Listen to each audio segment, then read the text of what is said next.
Правим тестове за рязане на гипс картон по задание на наши клиенти, за да изпробваме различните инструменти, като почнахме от най-стандартните.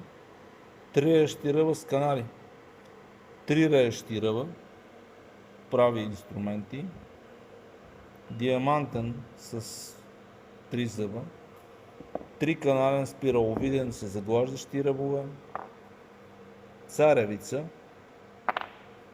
едноканален с заглаждащи ръбове.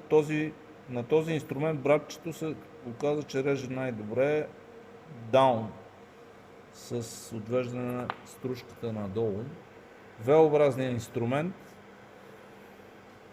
мисля, че прави перфектен канал, без да нарушава структурата на хартията и бих казал, че е с топ качество. А останалите инструменти предизвикат ето това. Къса хартията в горната част на материала. Иначе среза е прав. Сега ще пусна с ето този инструмент, който казах,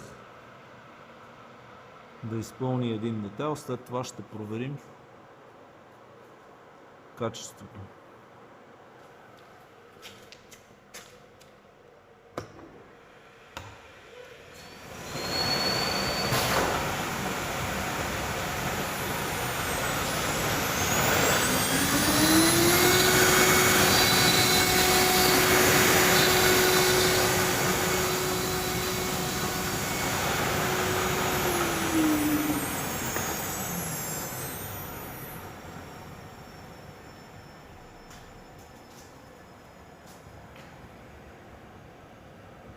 Мисля, че качеството е перфектно.